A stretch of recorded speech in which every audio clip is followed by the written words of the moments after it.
que después va a repetir el cuerpo médico forense o quienes fueren, ¿sí? Entonces me parece un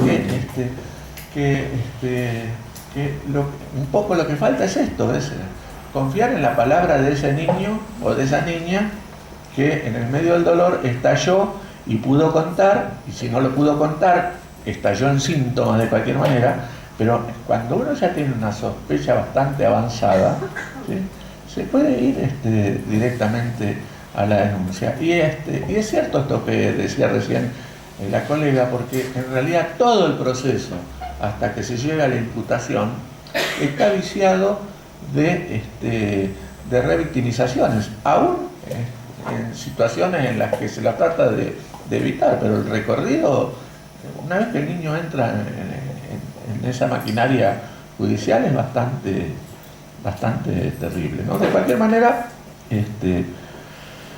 yo sigo pensando que los colectivos y las redes son fundamentales. Bueno, quería decirles por lo menos algunas cosas en relación a temas que frecuentemente llegan a los consultorios o a las instituciones, como es la de los abusos a un niño perpetrado por otro niño. Tema que realmente es tabú, que nos confronta absolutamente con todo lo que venimos diciendo muchas veces, porque venimos como acostumbrados a que el niño o la niña son víctimas y no sabemos bien qué hacer cuando aparece el niño o la niña como victimario, ¿sí? A mí me parece que hay una primera cuestión fundamental que la práctica parece demostrarlo, que no es lo mismo un abusador niño que un abusador adulto, sobre todo por esta cuestión de que cuando hablamos de niño hablamos de un sujeto que está en una conformación psíquica subjetiva permanente, ¿no? Gisela Untoilich tiene este último libro que publicó, me parece que en el título da de alguna manera una pista para entender la cuestión de los niños, cuando ella dice: en la niñez los diagnósticos se escriben con lápiz, ¿no? ¿Podría decir el nombre que pregunta que no se escucha? ¿Cómo? Gisela, el nombre de... Gisela Untoilich. Y el libro es: en la niñez los diagnósticos se escriben con lápiz. A lo que yo voy en relación a lo que plantea Gisela es que más allá de que yo creo que las etiquetas tenemos que olvidarlas, ya sean niños, adultos, ¿no? Pero lo cierto es que hay que tener mucho cuidado e intervenir sabiendo que es aún el niño que es abusador es un sujeto en riesgo, pero pasible de responder a tratamientos o intervenciones. De lo contrario, ya lo estamos condenando cuando en realidad su psiquis no está conformada y hay una subjetividad en tránsito.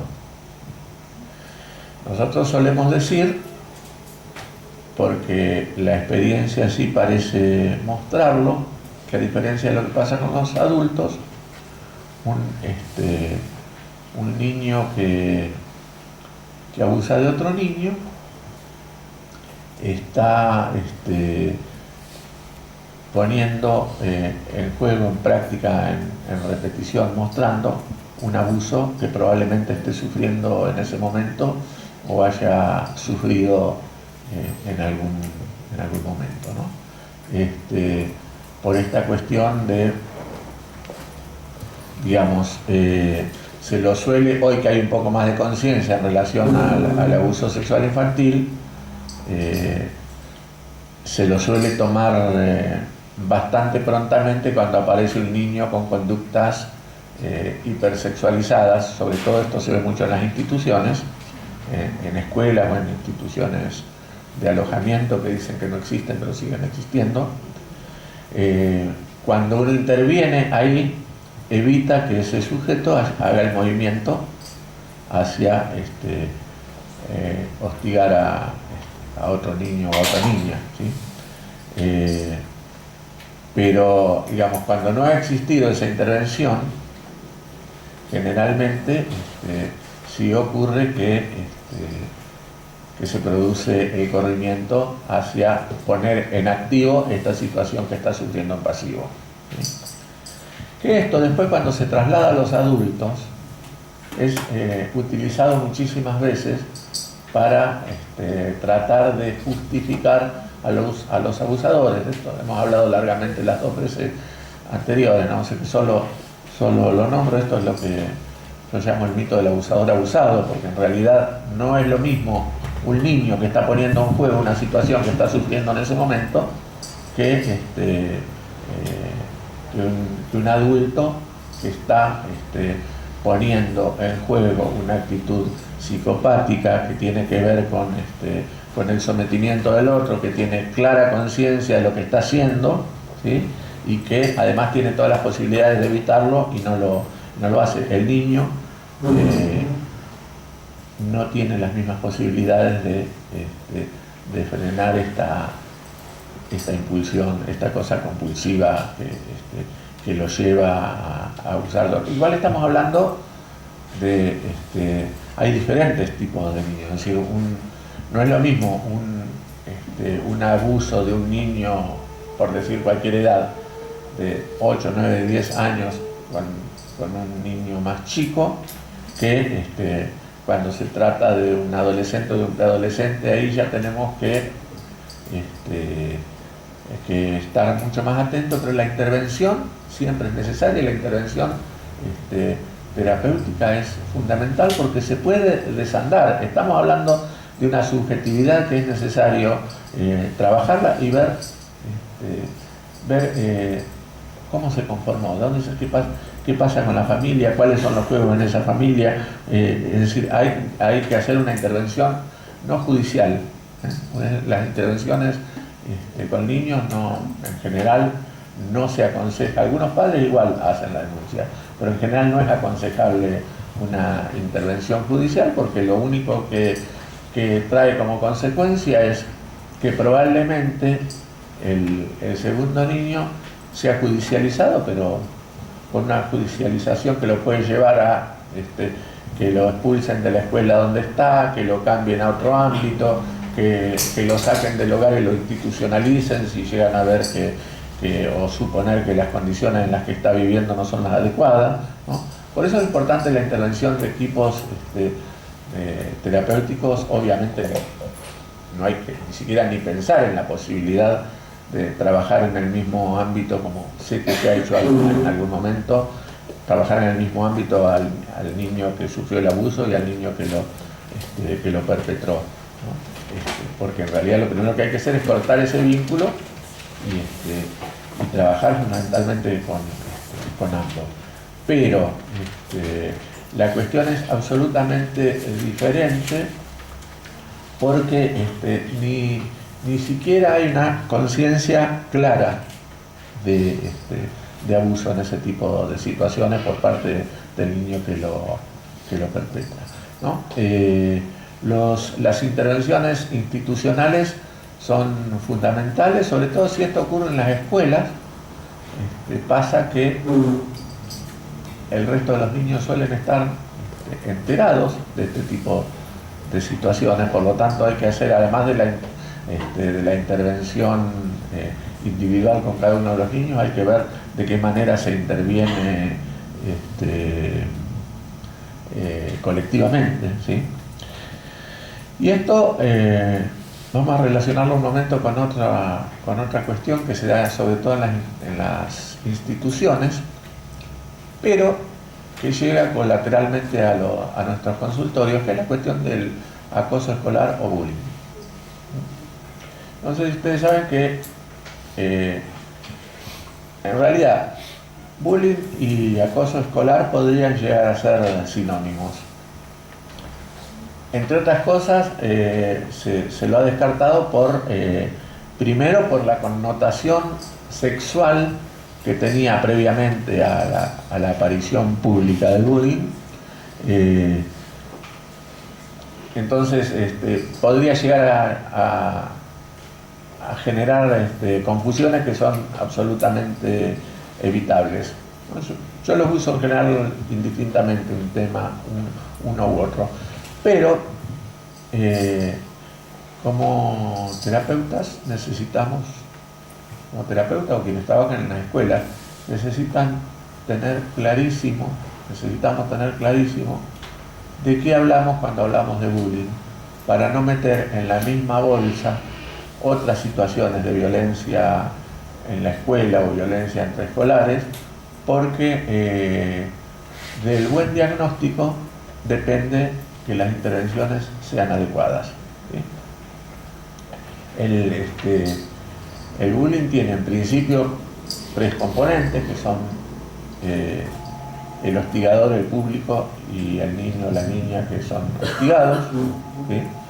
Tiene una dinámica que es la burla, el golpe, la ridiculización o lo que fuere, siempre dirigido por el mismo niño o grupo de niños hacia la misma víctima. O sea que esto implica una sistematicidad, ¿sí? Una situación aislada, no es una situación de bullying, es una situación de violencia, pero no es una situación de bullying. La otra cuestión, sobre todo cuando se trabaja institucionalmente, es que hay que evitar caer en el error de establecer por qué razón tal niño o tal niña fue elegido para ser víctima de bullying. Porque lo leemos en los diarios, dicen, le pegaron porque era linda, le pegaron porque era muy inteligente, le pegaron porque era traga, cualquier cosa de estas. En realidad lo que busca es poner el eje en la víctima, cuando en realidad lo que hay que tratar de trabajar es qué es lo que ocurre con este niño o con este grupo de niños que de pronto establecen esta dinámica acosadora, esta dinámica hostigante, esta dinámica violenta, ¿sí? Sobre alguien que recibe esta andanada de violencia de una manera tan sistemática, tan permanente y tan compacta, que finalmente no tiene posibilidades de reaccionar. El trabajo en estos casos, cuando uno está trabajando en la escuela o cuando la escuela pide asesoramiento para ver de qué manera se puede trabajar esta cuestión, lo primero que hay que tener claro es que está desaconsejada la intervención en grupos. Esto es absolutamente desaconsejable, la intervención en grupos en situaciones de bullying. Por eso insisto en que es tan importante hacer el diagnóstico. La otra cuestión que está absolutamente desaconsejada, aunque algunos padres lo hacen, es la de apartar del grupo o de la escuela al niño que sufrió el maltrato o el hostigamiento, porque en realidad de alguna manera es como confirmarlo en ese lugar, ¿sí? Se lo saca para cuando en realidad primero tiene que haber un trabajo en equipo con ese niño, tratando de crear un vínculo suficiente de confianza para que el niño pueda hablar acerca de lo que le pasó, acerca de lo que le pasa, acerca de sus angustias, acerca de quiénes fueron, y garantizar por lo menos una primera etapa de confidencialidad, ¿sí?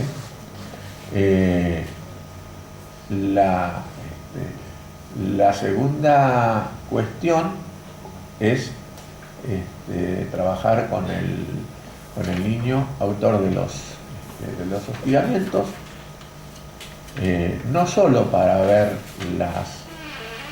las causas actuales o las que aparecieron ahí a la vista que lo llevaron a tener ese tipo de actitudes, sino poder trabajar el entramado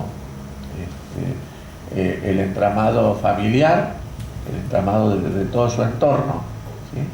Porque la violencia, lo decimos a veces como definición taxativa, que parece un asertivo teórico, pero en realidad es así. La violencia es siempre aprendida, ¿sí? Es siempre aprendida, se aprendió, y lamentablemente hoy hay muchas formas de aprenderlo. Se aprende en el hogar, pero se aprende en muchísimos otros lugares, ¿no?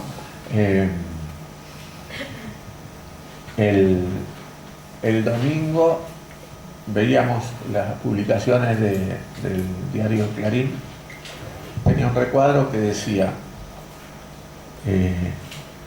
los profesionales, los especialistas se preguntan cuál es el origen de la violencia, ¿no?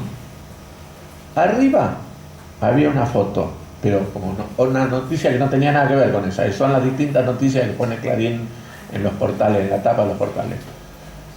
Había un recuadro de un boxeador en el piso, todo ensangrentado, y el otro también todo ensangrentado, pero parado porque lo había noqueado al otro, ¿no? Abajo de todo había un video que decía: mira cómo mataron al supuesto abusador de, no me acuerdo, la chica de Montehermoso, ¿no? Bueno, pero la pregunta era que los profesionales nos preguntábamos cómo surgía la violencia. Bueno, ahí estaba cómo surgía la violencia, ¿no? Los niños, y esto como terapeutas que trabajamos como niños, pero además como padres, madres y futuros padres y madres de niños y niñas, los niños aprenden mirando la violencia. Pensaba, porque está claro el tema de la violencia cuando es física, por lo que decías, digamos, como que eso es tomado. El tema, como decías, aforcada, la violencia en la casa empieza cuando uno observa que le pegan al perrito, que le pegamos, ¿no? Digo, o cuando hay un acto del orden de lo real. Y estas cuestiones que son minimizadas y que en realidad son interesantes poder ponerlas a jugar, ¿no? En esta pregunta, ¿dónde comienza? Pero a mí mientras te escuchaba, perdón, hay una pregunta que me da vuelta. ¿Cuál es la función del psicólogo? Con las víctimas, con las personas cuando de alguna manera, porque a mí me ronda, Jorge, como rectificar. Y entonces digo, como para poder ponerlo en tensión, ¿cuál es la función nuestra como psicólogos? Digo, en una situación donde aparece una posible víctima o un victimario, ¿cuál es la función del psicólogo? Y lo pregunto, me lo pregunto y lo pregunto, porque por ahí se nos pierde la función y quedamos en una cuestión medio legalistas, digo, en esto de rectificar o no rectificar, y perdemos justamente la función de la asistencia. Entonces, como para poder pensarlo, ¿no? ¿Y qué nos pasa, como otra cuestión, con la contratransferencia desde algún marco teórico? ¿Qué nos pasa cuando aparece una posible víctima o victimario en relación a la asistencia? ¿No? En estas cuestiones por ahí. Bueno, ¿puedo decir que yo tengo que decir algo de eso? Vamos a ver. No, como primera cuestión, yo siempre hago una diferenciación, creo que lo digo a cada rato, que tenemos que tener claro cuando estamos en función terapéutica y cuando estamos en función pericial, ¿no? Pero cuando estamos en función pericial, la función es absolutamente diferente, porque nosotros necesitamos intentar probar algo, o por lo menos dar cuenta de algo, ¿sí? Donde lo que rige la función pericial, mal que nos pese, es las preguntas que se nos hicieron. Tenga bien determinar si tal cosa es posible, ¿no? Y en ese sentido tenemos que contestar a esas preguntas, porque es un imperativo judicial que hemos aceptado, ¿no? Por eso yo siempre digo, ahora voy a eso, ¿no? Yo siempre digo, si nos dicen sírvase decir si esta persona puede haber sido pasible de haber sufrido el SAP. Nosotros no podemos decir solamente nada, el SAP no existe, ¿no? Tenemos que poder fundamentar por qué decimos lo que decimos, ¿no?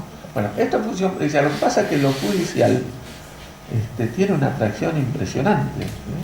En buena hora hacer esta pregunta porque pasa siempre que después uno termina contando cómo son las medidas que se piden, y en realidad sí, se pierde de vista que hay una función esencial, que es la función del psicólogo, que cada uno Sí, eso, sí, que es la cuestión de la escucha, es la cuestión de la comprensión, es la cuestión de poder alojar al dolor del otro para desmembrarlo, para elaborarlo. Es decir, cuando nosotros ponemos a un niño y nos ponemos a jugar con el niño, nos ponemos a dibujar con el niño, en la observación y en el trabajo junto al niño, lo que estamos haciendo es un tránsito por toda su conflictiva, primero hacia su conflictiva y después por toda su conflictiva, para poder desmembrar todas estas situaciones que el niño vivió y que permitan elaborar la angustia y ubicarlo de alguna manera en algún lado. Más o menos esto como a mí me parece que ocurre. Después están las otras cuestiones. Los antiguos hablábamos sin tanto cuestionamiento de transferencia y contratransferencia, cosa que hoy ha quedado un poco desfasado, pero yo sigo creyendo que son dos conceptos valiosísimos para poder trabajar como terapeuta, porque la contratransferencia, de alguna manera, si uno está además, o está bien analizado o está transitando en ese momento una cuestión de análisis, o si por lo menos está haciendo una buena supervisión, la contratransferencia te permite contactarte con aquellas cuestiones que vienen del otro lado y que te atrapan, que tienen que ver con la conflictiva del otro. Entonces uno necesita poder percibir eso para devolverlo de alguna manera, y que en el campo de la elaboración, se pueda transitar por toda esta conflictiva. Yo, por ejemplo, planteaba una cosa. Hubo un tiempo, por suerte esto ha quedado bastante de lado, donde se decía: no importa tanto si el abuso existió o no existió, porque lo que importa es la forma en que el niño vivió esa situación. En realidad no es así. No es lo mismo que haya existido un trauma real o que exista un trauma que proviene de la fantasmática. Las cuestiones transferenciales son distintas, la traducción en sintomatología es absolutamente distinta, ¿sí? Y a mí me parece que cuando nosotros decimos no importa si existió o no existió, estamos hablando de alguna manera de una carencia empática nuestra, de una dificultad para meter, o a lo mejor de los famosos puntos negros. Pero por ahí sería interesante que alguna otra persona diga cómo ve la cuestión del terapeuta. ¿Sí? ¿Alguien se anima a decir algo más? Anímense.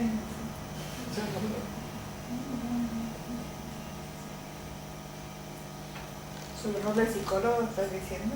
Sí.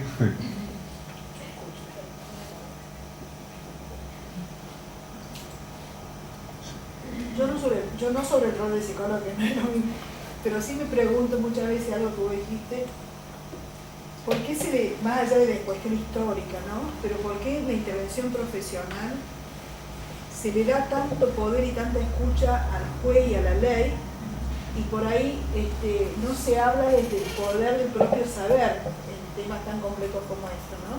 Pues yo siempre, cuando hacemos charlas con gente de otras disciplinas, digo: los jueces han estudiado derecho, no otra cosa.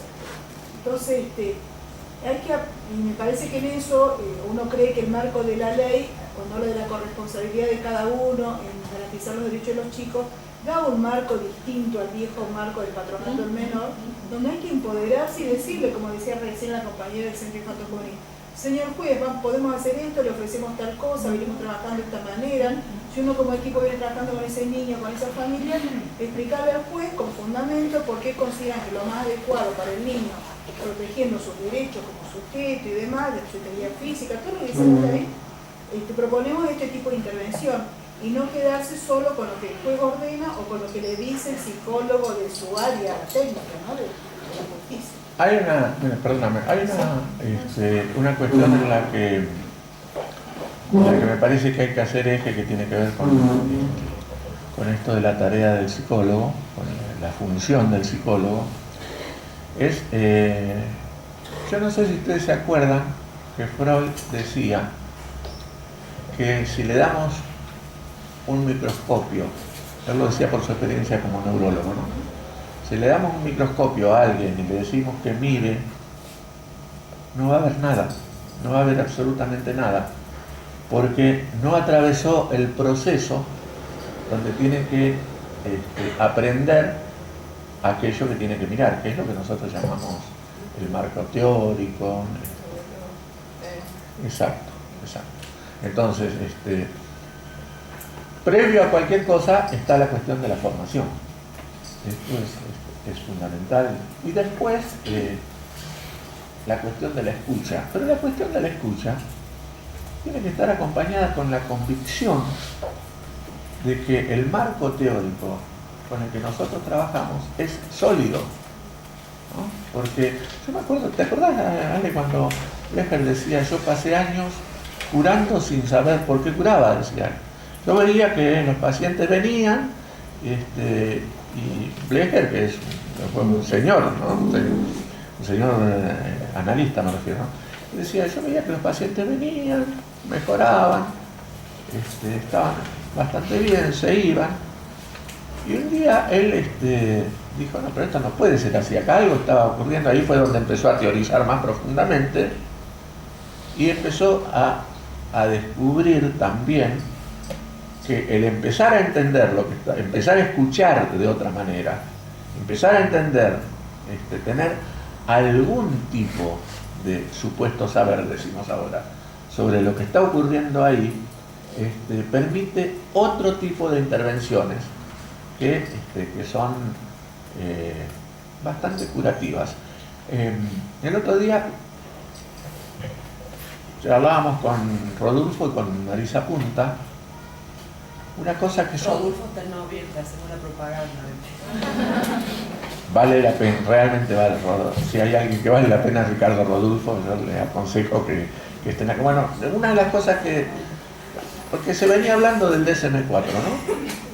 Y de esta cuestión, ahora te dejo, se venía hablando del DSM-4 y de esta cuestión de que todo tiene que estar adentro de un diagnóstico, y si no está dentro de un diagnóstico, digamos, es como si nos quedáramos afuera. Y entonces estuvimos hablando un largo rato del autoritario, que eran los yanquis, el autoritario, hasta que a Marisa se le ocurre decir, ¿y qué del psicoanálisis? Dice Marisa. Entonces nos quedamos todos, dice, claro, porque el psicoanálisis pasa exactamente lo mismo y mucho más a partir de Lacan. Esta cuestión de que el psicoanálisis establece que sos neurótico, psicótico o perverso. Estuvimos hablando todo el día de perversión y no me salía la palabra. También, digamos, si hay una cuestión que me parece que necesitamos empezar a poder hacer es a cuestionar lo dado, a cuestionar lo riguroso, lo riguroso es lo rígido, ¿cómo se dice? Estructurado, ¿no? Pero, ¿cuándo uno puede empezar a cuestionar? A partir de que sabe de qué está hablando. Entonces nosotros podemos cuestionar a Freud, a Lacan o a quien se nos antoje. Pero primero necesitamos saber Freud y saber Lacan. Y todas estas cosas que parecen un cuentito, en realidad son los que después permiten tener una escucha que nos habilite a acompañarnos, a transitar con esta persona hacia la superación, el acomodamiento o lo que fuere de sus angustias y de sus padeceres. Porque en realidad me parece que son funciones como diferenciadas. Nosotros podemos, creo que lo de acompañar me suena como muy demasiado amigable. Parece que transitar con el otro es... Porque yo pensaba en esta cuestión de la función, perdón, ¿no? Porque asistir etimológicamente es estar con el otro, acompañar, digo, como esta cuestión de empatía que se logra con el estar con el otro, ¿no? Entonces pensaba también que me parece como un modo de reflexión a nivel de función del psicólogo en relación a una práctica que no es pericial, ponernos como a reflexionar si estamos, si asistimos o no, pero en lo cotidiano, ¿no? Como un modo, más allá de la supervisión, más allá del método y de la teoría en la cual uno se enmarque, como interrogarse, ¿estoy con el otro o no estoy? ¿Tengo empatía? ¿Vinculo? Si logro transferencias desde el marco teórico que uno quiera trabajar. Parece que es una pregunta que nos posibilita realmente si estamos involucrados o no. Si él acompaña, digo, etimológicamente, por eso preguntaba por qué no acompaña. Bueno, en lo conceptual estamos de acuerdo. A mí hay una cosa que es absolutamente elemental, pero me partió la cabeza cuando vino Piero Blañá en la Argentina. Yo creo que lo conté la otra vez, ¿no? No sé, pero la primera. Cuando vino Piero Blañá a la Argentina hicimos una supervisión, y es algo que a usted le va a parecer esencial, pero los que trabajábamos en ese momento, que estábamos empezando a trabajar en el psicoanálisis, nos partió la cabeza porque ella dijo: la primera función esencial del analista es calmar la angustia del paciente.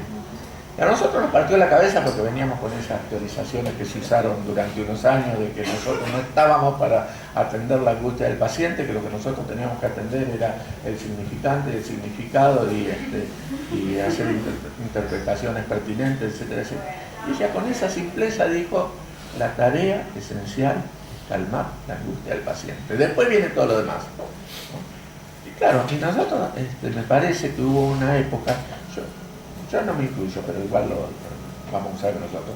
Vino una época en la que no nos hacíamos cargo de la angustia del paciente, pero si el paciente molestaba mucho lo mandábamos a medicar más o menos rápidamente. Bueno, ahí está. Simplemente quería decir eso, que cuando uno trabaja con niños, que tiene este objetivo de calmar la angustia del paciente, tienen que cambiar otras cosas para que el paciente se pueda dar. Si no, media hora, una hora por semana, si él tiene otra realidad, no lo va a cambiar. Sí. Y es una realidad, ¿no? O sea, por ahí uno darse cuenta que no es mágico. Porque parece ser que llevar al psicólogo, el psicólogo va a solucionar, pero es así. En el caso nuestro siempre decimos: hay cuatro patas, la escuela, nosotros, el papá y el niño. Sí.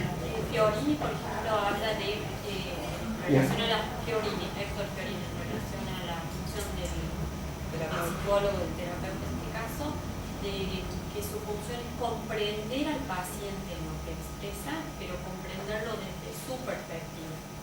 ¿Sí? Es como ir haciendo, sí, parece sencillo, pero en realidad no lo es. Esta cuestión que Freud dice en Análisis Terminable e Interminable, cuando dice que un paciente le preguntaba ¿pero hasta dónde vamos a llegar? Y que él le decía: bueno, depende hasta dónde quiere ir usted, ¿no? Por eso... ¿Y dónde puede esperar para agregar? Porque creo que Freud, con una tercera tópico, dice también interrogado: hasta donde quiere usted y hasta donde puede el terapeuta. Porque creo que también la caja de herramientas del terapeuta posibilita o obtura determinadas funciones. Totalmente. Por eso a veces después de tantos años es importante el cambio de oreja, de un lado y del otro. ¿Alguna preguntita más? Si no, vamos cerrando, me parece, ¿no? O alguna acotación más, lo que sea. Yo quería preguntar, el nombre del libro de Silvia Blackman, que habló al principio, pero no dijo el nombre. Claro, porque no me acuerdo el nombre. pero me parece... Violencia en la escuela creo que se llama. Violencia en la escuela creo que se llama. Violencia en la escuela, sí. Es de Novedú. Y el subtítulo es, que es lo que yo me acuerdo, es la construcción de legalidades. Lo publicó la editorial Novedú. Es de Novedú. Y había atrás una colega también que quería... No, con respecto a lo que se había dicho, que es obvio que el paciente o toda persona es una sociedad, entonces no es solamente calmar la angustia, sino también los vínculos que va teniendo con los demás, con los adultos. Y que entonces me parece que una también de las funciones es darle herramientas a esa persona para que pueda afrontar su realidad, ya sea un niño, un adolescente, un adulto.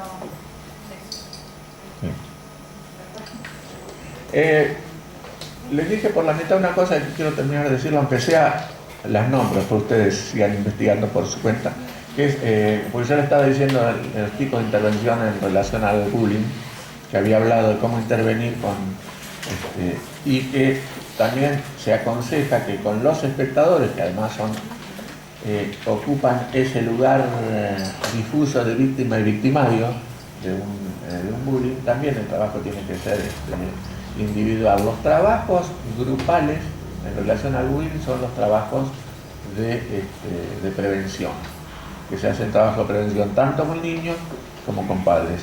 Pero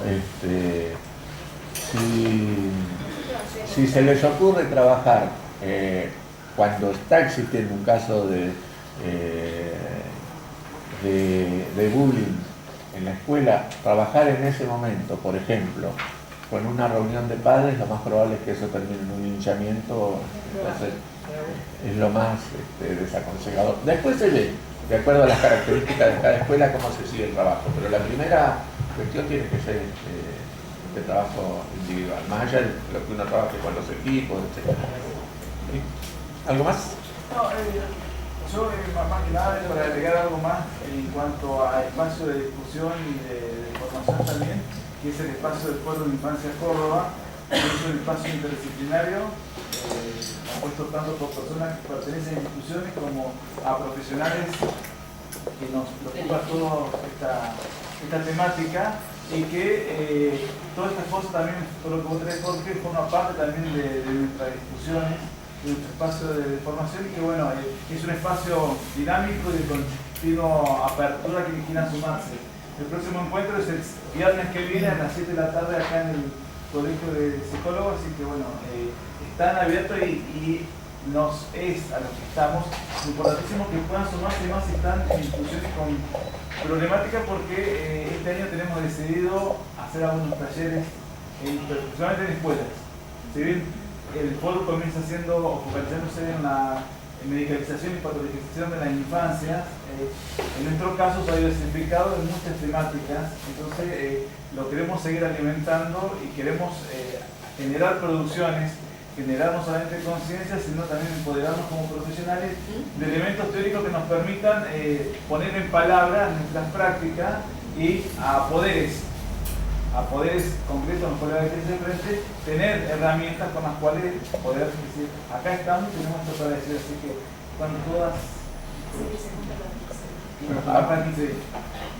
Y arreglen con Alejandra, con los que les interesa el manual ese sobre... Y la supervisión la también. supervisión. Dejen escrito con una notita si nos comunicamos apenas tengamos el soporte para poder hacerlo. Eso por otro lado. Y por otro lado, invitarlos también, así como invitamos gente de otras provincias, agosto tenemos gente local, o sea, está el licenciado Leme, luego López Molina, que vamos a hablar de la perspectiva de niñez, pero desde el enfoque más educacional. Esas jornadas, como es gente de acá, bueno, son gratuitas, abiertas, o sea, por eso los invitamos. Y posiblemente en septiembre esté la licenciada, licenciada Cardoso, hablando sobre, ya no niñez, sino sobre jóvenes, adolescentes, que es otra temática que todavía está también ahí como medio velada, la dejamos de lado los jóvenes. Y la de noviembre, que es Rodulfo, que sería la segunda parte de la primera que fue el año pasado, ¿sí? Y también los invitamos a que vengan al colegio y participen con todos los interrogantes para que justamente de las temáticas que nos sentimos solos, armemos redes, así como plantea redes informales, la posibilidad de una red de formalidad donde nos acompañemos profesionalmente, y no solo de la profesión, sino también intersectorialmente con otras disciplinas. La idea del colegio es justamente la apertura a que estas cuestiones realmente nos sintamos apoyados, que empecemos a fortalecernos en una cuestión de si hacemos un informe, no es el dictamen del juez quien nos determina, sino que nosotros como técnicos también tenemos el deber y el derecho de poder exigir determinadas cosas. Es decir, no tenemos dictámenes sobre nosotros. Nosotros somos profesionales que tenemos todo el marco del deber y el derecho a poder pararnos y decir, esto es lo que corresponde, me parece, fundamentándolo por supuesto. Bueno, estas cuestiones los invitamos de verdad, más allá de estos encuentros, a que participen y que vengan. Bueno, muchas gracias por la participación.